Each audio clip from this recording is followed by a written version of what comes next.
Hello and welcome to another episode of the HubScale podcast.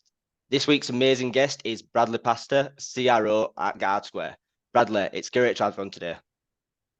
Absolutely. Thank you, Connor. Happy to be here. Great. I guess for everyone who doesn't know who you are, can you give a little bit more of an introduction on yourself?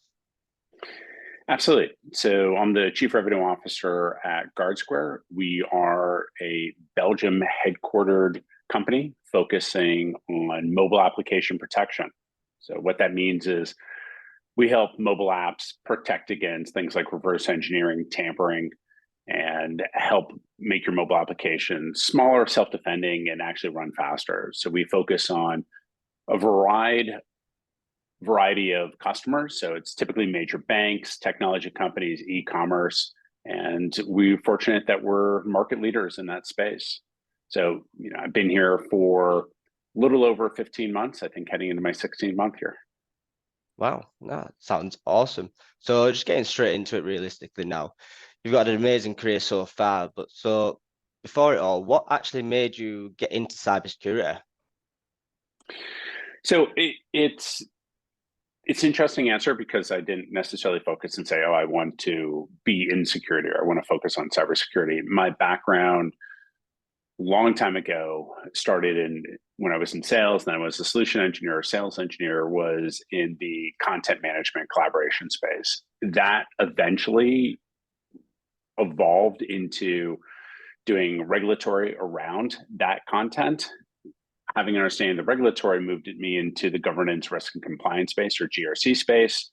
That moved me into other risk area spaces. And then coming out of that risk space, I looked at, what was the marketplace, where were things heading, and cybersecurity and security is an area where organizations continue to spend money on. And what I like about what we do is the way I describe it, it's the intersection between security. So we absolutely help companies provide mobile application protection and security, but it's also on the dev side. So for me, heading into that space and where we're at, it really resonated the intersection, between that two, right? So DevOps and security.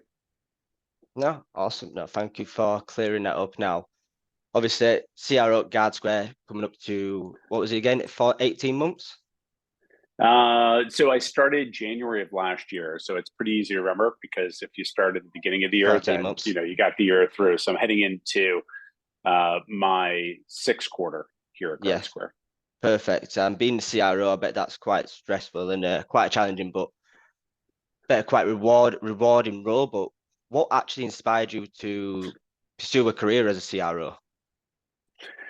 So back when I started and I was a sales engineer, as with a lot of sales engineers, you look and you say, well, gee, all the salespeople do is close deals based upon all my hard work as a solution engineer, right? And I said, I want to move into sales. And I moved into sales and I realized that wasn't the case. Salespeople actually do quite a bit of work. And as I started working in sales, being an individual contributor, it really dawned on me that part of what I enjoy doing is being engaged in those broader conversations, having a sense of engagement and strategy, setting a broader vision. And that led me to actually, randomly enough, going back into sales engineering, being a director of sales engineering. I was able to parlay my technical selling with my selling to move into alliances, that area. And every time and every step along the way, I had sort of a natural leaning towards helping the team and the individuals, the people I'm working with, get better and grow. And if you have a focus on doing that and helping other people be successful and wanting the company to be successful, I believe that moves you towards a natural path of looking towards leadership positions. So if you're on the revenue side of the house, the natural path for revenue leaders is to move into a CRO position or a chief sales officer position. So it wasn't as if I woke up again and said, oh, I want to be a CRO or that's where I need to be. I view it as it was a natural progression of career development. No, awesome. And I'm guessing it's quite challenging. So realistically, what are some of the main challenges you've actually faced being a CRO and how have you actually overcome some of them or all of them? Well, I would say we never really fully overcome all the challenges, right? So it's myself and everything that we do, I would say, is continued work in progress. Some of the challenges that we have, anyone in the CRO role or anyone in a chief sales officer role, is you your primary team is largely the executive team, and that I believe is misunderstood. So when you're managing your director level, your manager level, you're really focusing on your core team. But as you move up higher in the organization, you're responsible for your aspect of the company and how your aspect of your role integrates with the other aspects of the company, right? So it could be finance, it could be support, it could be engineering, it could be development, it could be marketing, all of those things. And so when you think about what you're doing, it's a very easy mistake to make. And I say easy because you're like, oh, I'm chief revenue, so I'm going to focus downward. I'm going to focus on those teams. So you have to have visibility into that team, but then you also need to take a longer, broader view and approach because you're responsible for all of revenue and how that impacts and how that interplays and how that views in. So I'd say the challenge is largely maintaining that balance, right? You can't be so ethereal in the clouds, in the ivory tower, whatever, however we look at it, to say, well, okay, that's in the weeds, but you also need to be operational where you need to understand what's the impact and how you focus on that. And that, in addition to all the standard challenges of balancing life, balancing work, making the number, understanding where the number is going, motivating people, hiring, retaining, recruiting, development, all of those things, which I think any of us do. Yeah, no, perfect. Thank you for that. No, that's some great words of wisdom. So realistically, what are some of the strategies you've actually had to implement to actually increase revenue at GuardSquare? So, so if I step back and I look at it, I think that question applies to any role anywhere inside the company. And that's not specific just to GuardSquare. It's been any organization I've worked at. So what I really try to do is understand and make sure that the value we provide is consistent with what the customer is looking for. Mm-hmm. So if you keep your focus on that and view everything from the buyer's perspective, I would say that it's not the easiest way. There's nothing easy, but it certainly is the most straightforward way to approach that. And I've certainly worked at a lot of great companies and worked with excellent teams, and the teams and the salespeople that are the most successful in terms of driving revenue are the ones that focus around understanding the customer need. And when you think about revenue, there's really two aspects of it. There's your bookings, but then there's your revenue, your recurring revenue, which is your install base, your customers, all of that. So if a customer has a support issue coming to you, they're not really necessarily concerned and focused around what your opinion is. They have a problem that needs to be solved, right? Yeah. So if you look at it from what are they trying to do? What is their outcomes? How can they achieve what they need to do as a business? That again has that customer perspective in it. And there might be times that what they want to do is not aligned with what you have as a solution. And that could be okay. It may not be okay, but you have to figure it out. So my guidance for anyone in terms of how you increase revenue, it's not about, oh, I'm going to hire more reps. It's not about doing at scale outreach. It's not about having marketing run more programs. All of those things have their place. It really is about helping focus down on, if I was the customer, what is it that I need to be successful, and understanding who those people are, and then trying to engage and have that outreach to them. It sounds very simple. In reality, it's actually pretty hard to implement. No, it sounds simple, and it's quite a smart way of looking at it. Like you say, take it from the customer's perspective. It's all you're going to do is realistically win and please the customers, and that's all you need to do is realistically, don't you? And right. With that being said, how have you actually been able to increase, obviously, looking from the customer perspective, but realistically increase customer loyalty and engagement? Is it just carrying on just looking from that side? Well, I would say the answer is very similar to the answer in terms of driving revenue. And if you understand and have a clear value prop in terms of what you do, where you focus, how you solve those problems, then that's how you're going to drive the loyalty. And you're going to drive the loyalty by delivering on your promise. So if we say that we help companies secure their mobile app and provide the best level of mobile application protection and security, then the promise you're making to people is to deliver on that. And so if I look back at any of the other companies I work for, whether it's we're going to help you scale your governance risk program, we're going to help you have the best compliance platform, we're going to help you have the best collaboration platform, it's very easy for you to say that. And I'm sure even where you live, there's probably lots of takeaways where you walk by and they have the best pizza, they have the best this, they have the best fish and chips. You go, really, this is just so bad. It is just not good. So it's really easy for a company to say, we have the best. right?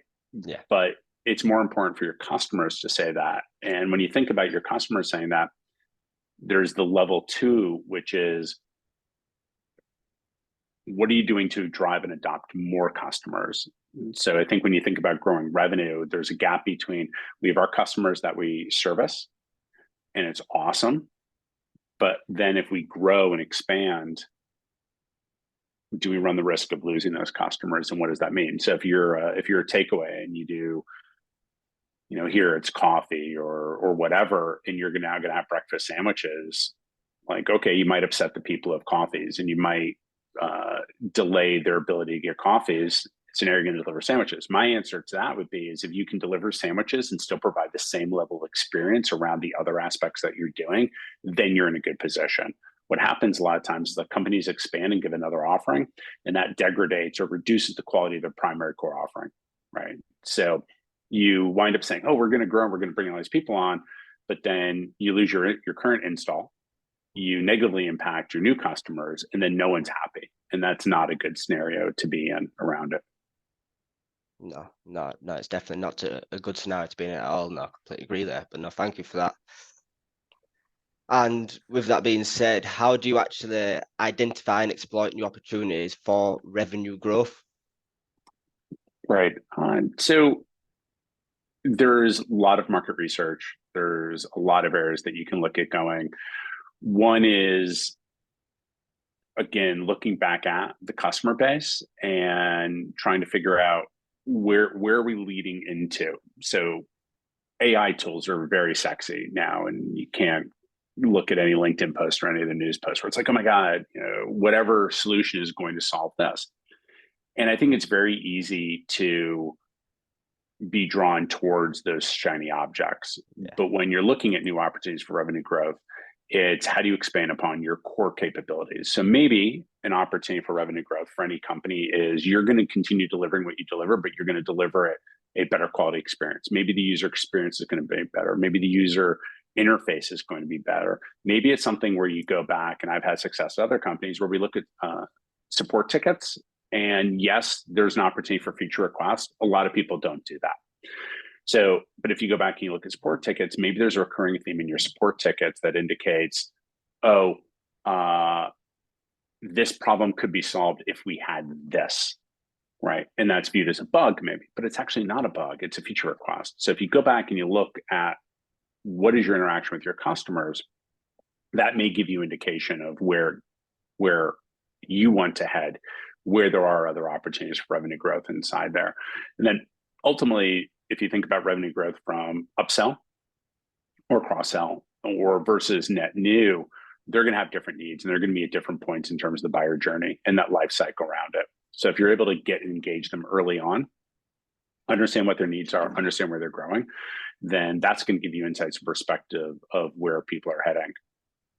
All that said, I think about two things. So, Steve Jobs talks a lot about, when he talked about the iPhone initially, if you ask people, no one wanted to be able to have cameras and music and everything on your phone, right? The iPhone never would have happened. Or the other quote that people kick around is if Henry Ford asked people what they wanted, they would have wanted a faster horse, right? They never would have wanted a car. So there is this aspect of it, which is, and I've been lucky the companies I've worked at where I've worked with great product people who have those insights and have those perspectives from a technical thing. And then they balance between people like me on the revenue side, like, oh, we need this. And they go, actually, they don't need that, right? It's a small segment of your customers that need that. So we could spend a lot of work to solve and address the need for 10% of our customers. But actually, if we had this other thing, then we have addressed and opened it up to 80%, right? And we can go from there. So it's, if I knew the answer, like empirically or very specifically around your question, then it'd be an easy one to solve. But these are really sort of the hard topics around how do we achieve and how do we grow for any company. Yeah, definitely. No, thank you for that. And how do you actually measure the success? Obviously, you'll have initiatives. How do you actually measure the success of revenue initiatives? So, the easy way, and again, all my answers for easy way have like a 4-part reply. You need to define clear KPIs around what that is. So for anything that you're going to define for any metric, you needed to look at first the outcome of that. And I would say if you don't have an outcome established, then you shouldn't be doing it. So it would be challenging for me to say, O'Connor, it's exactly this, right? Like you need to have a 3x or 5x. And if you think about any blogs around pipeline or sales quota coverage and those things, people have very clear guidance on it. It has to be this. And I would say is the answer doesn't have to be that. What it needs to be is what's good and what's aligned and appropriate for your business. So you need to have some semblance of data and be able to look at it. If you don't have any data around figuring out what the outcomes would be, then you should make a good hypothesis around, all right, what's our expectation? So you're going to allocate time, you're going to allocate resources, you're going to allocate people's energy. And time and people is really the most significant out of any of those things. So if I'm going to ask you, Connor, to, hey, I need you to go spend a week on this. And if you go, okay, I'll spend a week on this, but what do you want me to do out of it? And I go, well, I don't know. I just want you to like goof around and do this. You're going to be very frustrated. I'm going to be very frustrated. And if you take that as a company and you did that at scale, so now you have to go talk with other people. You have to work with other departments. What's all the drug on that? If anyone raised their hand and said, okay, great, that's fine. What's the outcome? And if you don't have an answer, that's not a good way to start. So the answer might be, we don't know, and we want to test a hypothesis. And that's okay, but you need to define that up front, right? We have, every place I've ever worked, there's always been, and if I think back to other companies, we started seeing leads come in that were well outside our ICP, so our ideal customer profile. And it just was so bizarre. You look and you go, there's no way we're ever going to close this. But we're like, okay, if everyone's okay with this, let's go chase it. And we were winning those opportunities at a higher percentage rate, and more of them were coming in.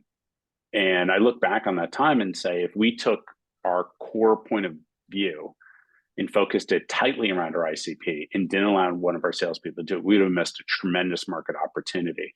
But it wasn't enough early on to take the entire sales organization, the entire product management team and product marketing and reshift around what we're doing. What we said was, we have our best rep, who I have a very high degree of confidence that they're going to close the deal.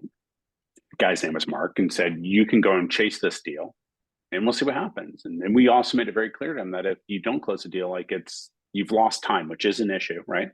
But it's not going to be a mark on you. No one's going to be like, you're terrible because you lost this. We were all on board with it. And he won the deal. And you're like, geez, okay, like, how'd you win the deal? Yeah. Right. And what we found out was that there were other things that were happening that we were not aware of because we were focused on our ICP, which again isn't a bad thing, but you need to look and say, what else is going on out there? It's a really challenging thing to do. So I think you need to have a open and transparent culture as a company where you can have these conversations. So you can say, I have an idea that might be dumb. Like, what do you think? Right. And then if someone says, okay, fine, then the next question is, how are we going to measure it? Right. That's quite fascinating. Obviously, Mark, one of your best sales reps, closing a deal at ICP. I bet you was a bit taken back a bit before when that happened. That's quite interesting. It's surprising with any of these things, right? Yeah. So if you think about what you all do, I'm sure even if it's not a formal playbook that's created, there's something where if you brought on board a new employee, you'd say, this is what we do and this is where we focus.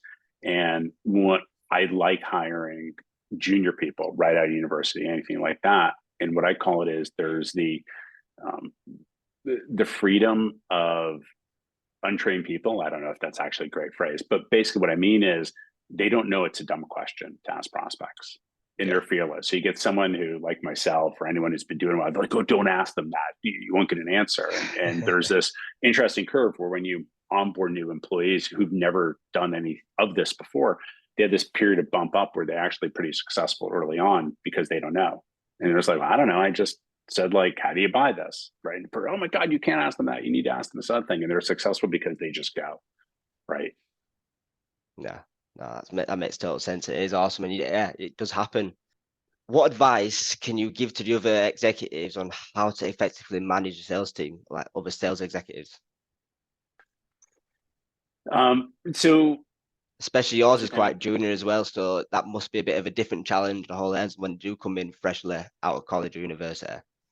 Right. We do have a couple more senior people, and I've managed inside teams, I've managed outside teams, I've managed fully remote teams. I mean, so the gamut in terms of, but predominantly my teams have been relatively small given the size and scale of the companies I work for. Even when I worked for Bloomberg and I ran a team, there was a small team inside of Bloomberg, right? Yeah. So what you need to have is, we've touched on this already a couple points along the way, is clear expectations and definitions for the team. And a lot of people come armed with their spreadsheet, and here's what it is, and here's how you set that up. And nothing in spreadsheets, but what you really have to do is you have to figure out how you can manage and drive those things effectively, and what's the value and what are the outcomes of those behaviors and actions that you're going to have.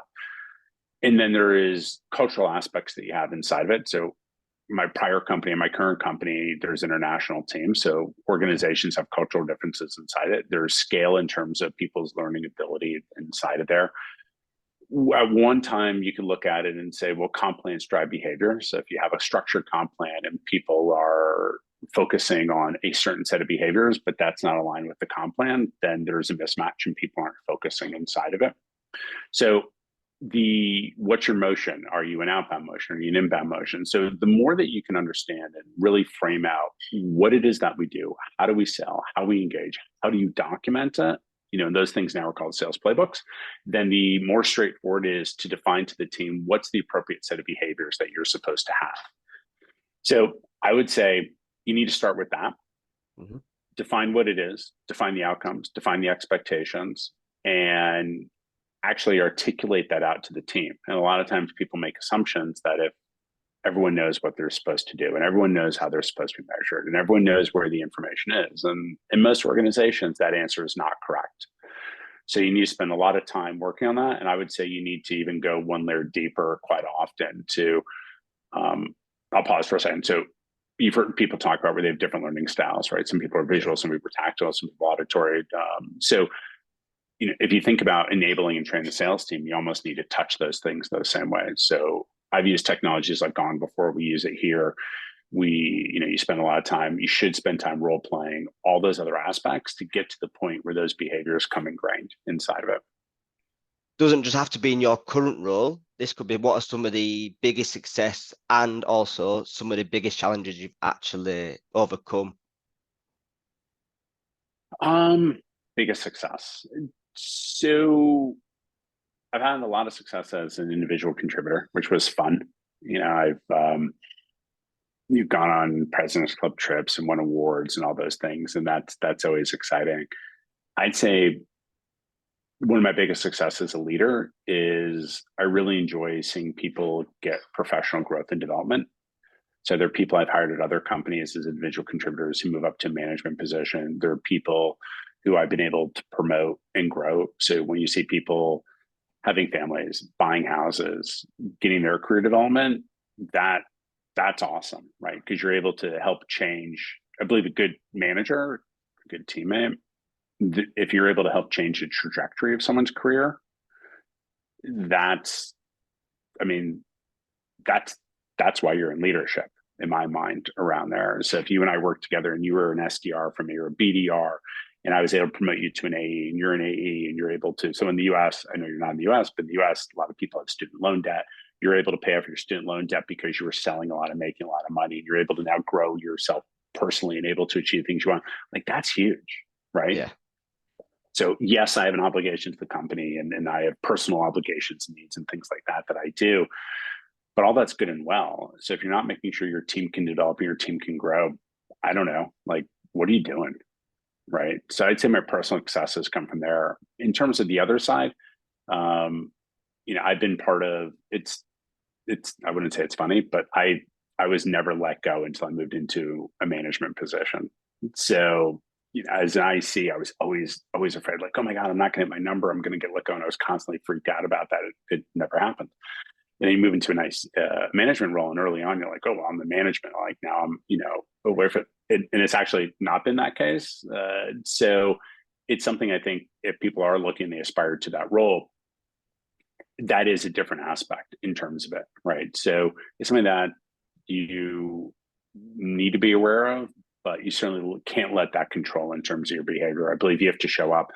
You have to do, you have multiple teams. So what's best for the executive team or leadership team that you work with, how do you drive and growth change inside the company? And then you also have responsibility. And I talk about this with all my sales teams, like what we do helps everyone else in the company achieve what they do, right? So a lot of times people think, well, I'm a salesperson, I'm going to focus on myself and what I do. And I believe that's just completely the wrong way to look at it. If the sales team is selling, if you're able to grow the business, if we're able to continue to get renewals, then everyone else inside the company is able to achieve their goals, right?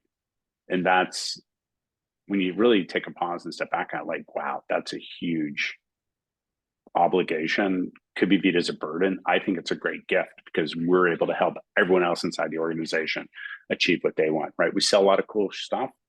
Developers get to create more stuff and get it, right? You're able to grow the company. You're able to do all those things. You're able to help everyone else achieve.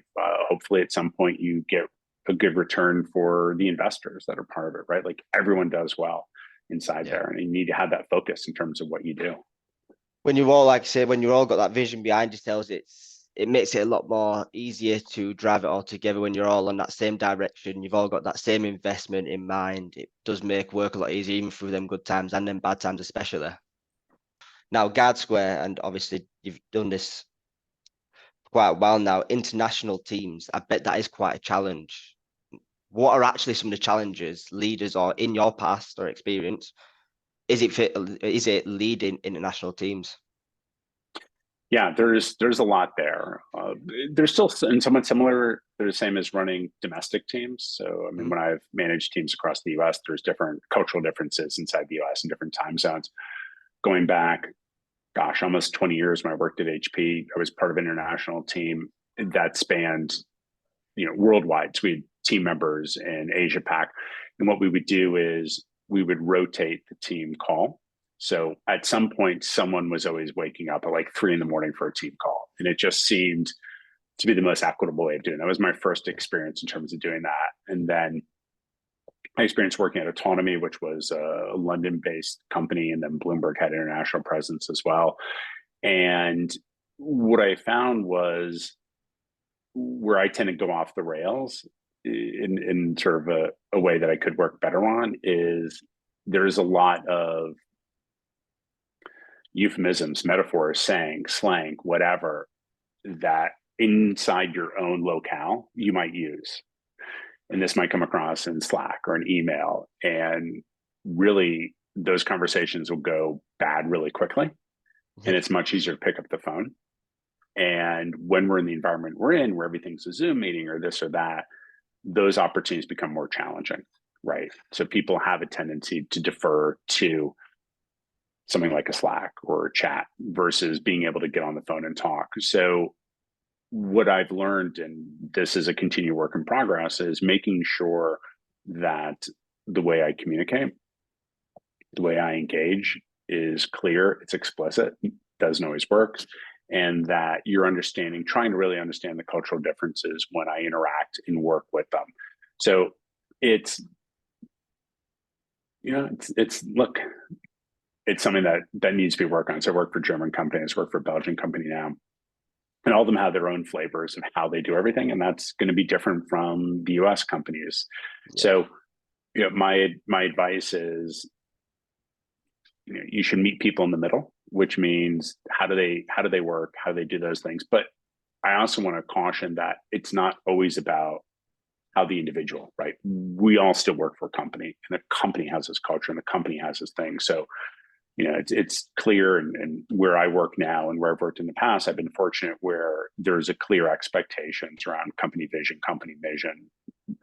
vision statement. So if you understand what the vision of the company is, you understand what the mission is, you understand what the expectations are, those things become easier around them, right? And people then understand. So if I think about how long has it been? I don't know, 15 plus years when I worked at Autonomy London company, very rigid, very clear. This is exactly the way it was. So while you're working culturally, and yes, there is a difference between the UK and the US culturally, you understood what it was because the organization was very clear about how they engage, right? So it was, while you might sort of step in areas where that wasn't as clear, there at least was an expectation. So it's it's a privilege to be able to work with different cultures and different teams. And I learn from the people who are on my team and organization, how they interact and work all the time. And, one of the things I really like about it is intellectually, it's always stimulating, because I can't take it for granted when I communicate or I work or I interact or I send an email or anything like that, okay, did I really hit all the points, right? And did I get in there? Yeah, no, So no, definitely. I bet that is quite stimulating. Like you say, it's different cultures. It can become quite challenging. So no, thank you for giving that a bit of advice and a bit of wisdom, obviously with your experience, especially with everything from past.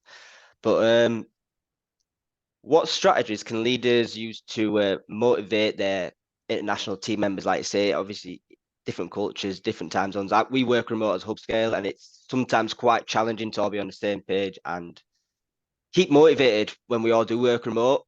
So how do you actually do that with your team, and how have you done that in the past? sure.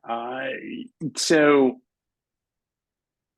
when the way that I like to believe that we remain motivated and the way that we stay on top of that is ultimately understanding what are the individual motivations around people. So I could say to folks all the time, like, we're going to hit our number and you're going to make a lot of money, but that in and of itself isn't necessarily a motivator.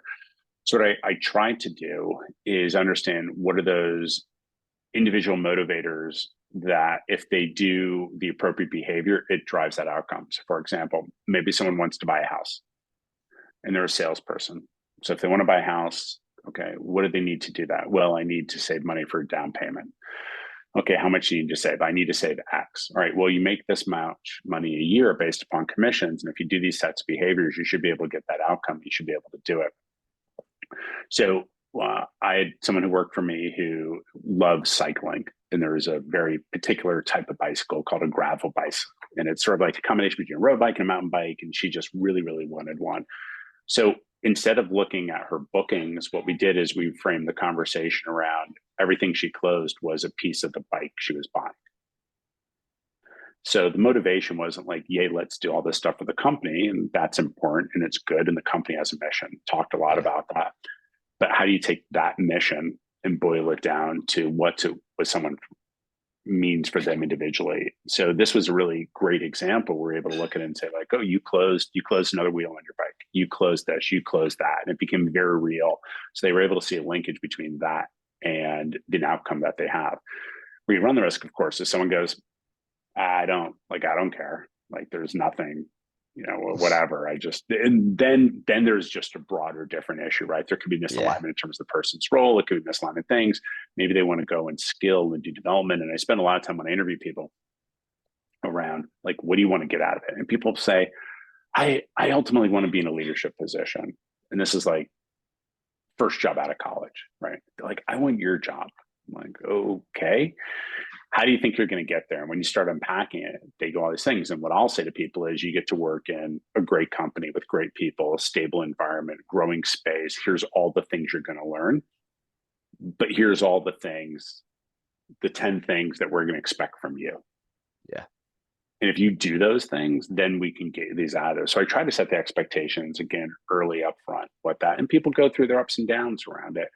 And a great guidance I got, this was a long time ago, was, if you set up your motivation on the goal, you'll never hit that, right? The goal is I want to be whatever. What you want to do is you want to set your outcomes or your motivation on those things to get you to it, right? So I'm not going to do my cold calling and do my 50 calls a day and expect to get a meeting. What I'm going to do is my goal and objective is the 50 calls. So at the end of the day, I can control that. I can control exactly my 50 calls. I can't necessarily control if anyone picks up. I can't control whether those are the correct phone numbers. I can't control whether someone has a bad day or someone has a positive day. So if you get in that habit and that routine, and then you align the motivation to those things, then they'll get to where you need them to be. Right. So at the end of my day today, here's the 4 or 5 things I did. I updated Salesforce. No one likes to do. I did my 50 calls. Could be good, could be bad. I sent out my 100 prospecting emails and I researched my 10 accounts. So at the end of that day, I know I've achieved these things.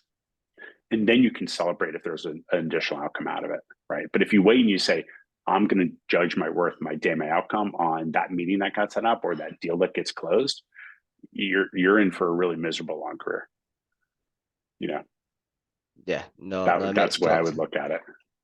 To be fair, yeah, this way how I keep myself self-motivated working remotely. You've just got to focus on the stuff you can control, and the outcomes will be the outcomes. And that's the way like you do it. Just focus on your KPIs, what I set myself, and it makes it a bit more fun and exciting to do because you've got something to track, and it also makes it a lot easier and more enjoyable and to keep motivated because you've got something to focus on. Which no, thank you for clearing that Exactly. up. Yeah. People say work the process. Yeah. Right.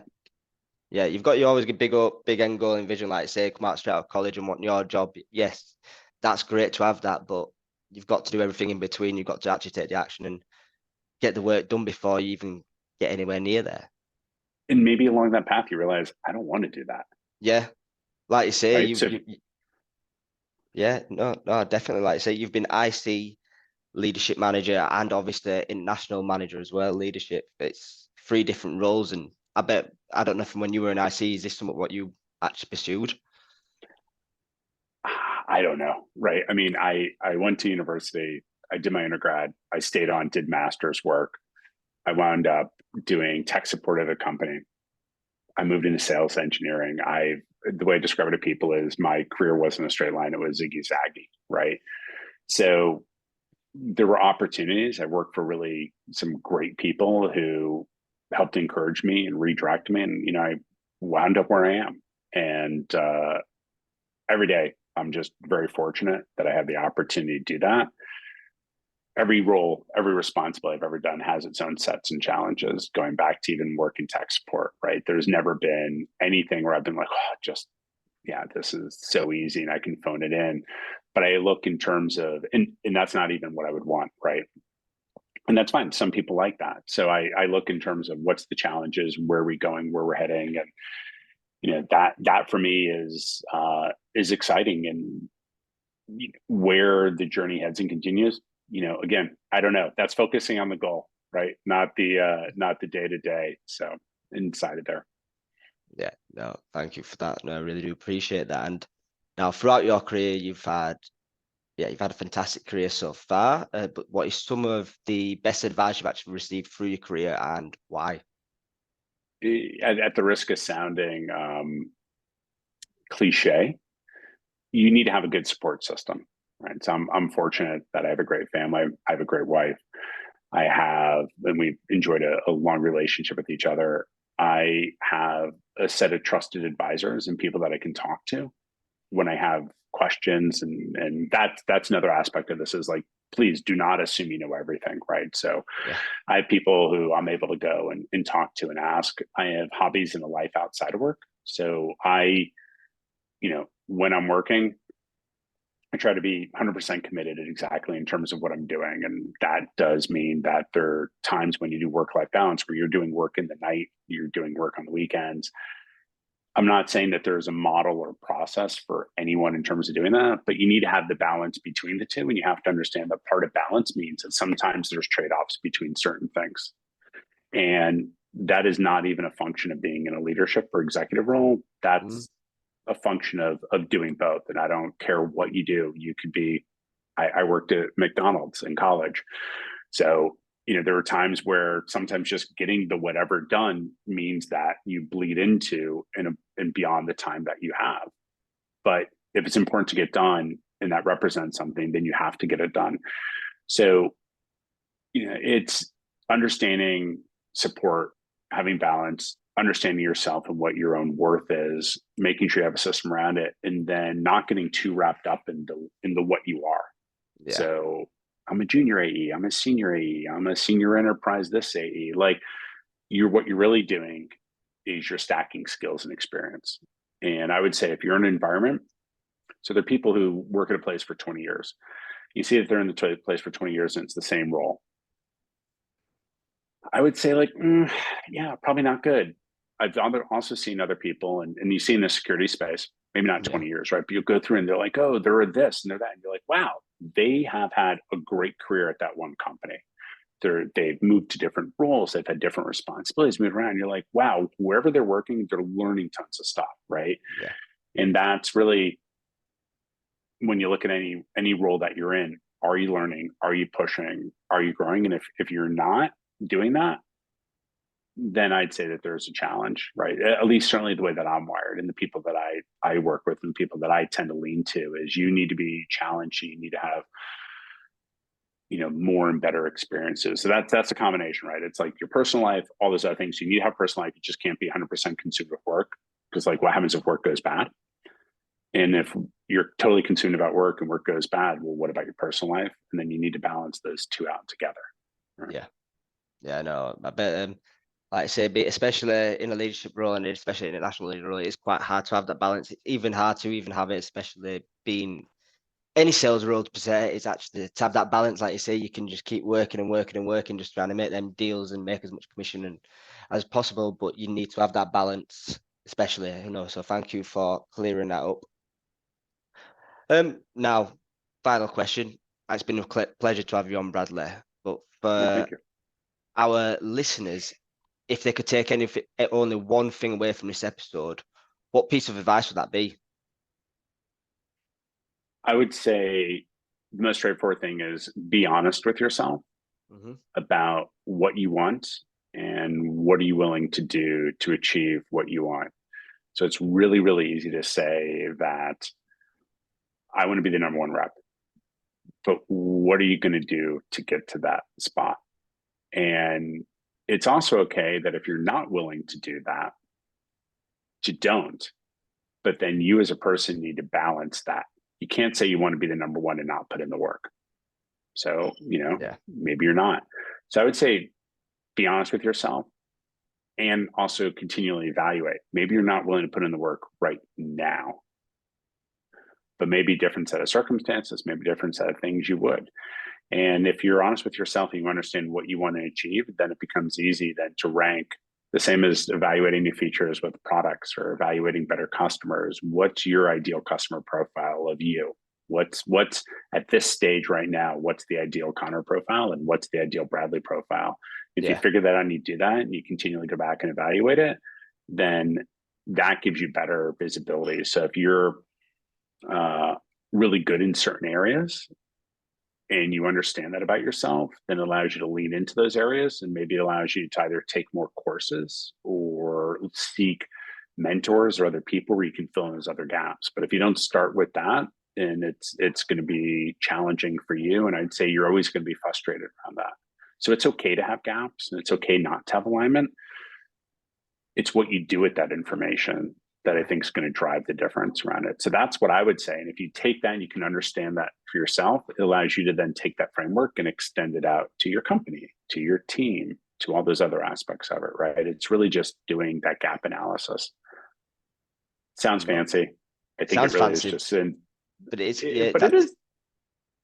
but it's, I don't think it is. But if it was that easy, like everyone would do it, right? We'd be all so self-attuned that it'd just be, I get it, right? Yeah.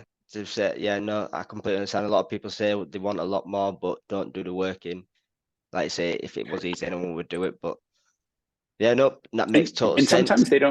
Sometimes they don't know how to do the work, right? So that could be part of it. Like, I want to be the number one AE, but I don't know how. You're like, okay, here's what you need to do. I want to be chief product officer. I want to be the chief marketing officer. How do I get there? And then at that point, you seek out people, you develop those relationships, you get the mentorship. And through that process, you might realize, like, I don't want to do this. And that's okay. Right. Yeah. Like I say, career should never really be a straight line. People, when they're younger, they'd want to be everything. I want to be a PE teacher, and now I'm in recruitment in cybersecurity. I did not expect this when I was younger. You just kind of, life happens. But yeah, like I say, you just got, when you do find what you want to do, you just need to realistically seek advice and find the next steps. But no, Bradley, it's been a pleasure to have you on today. Thank you very much.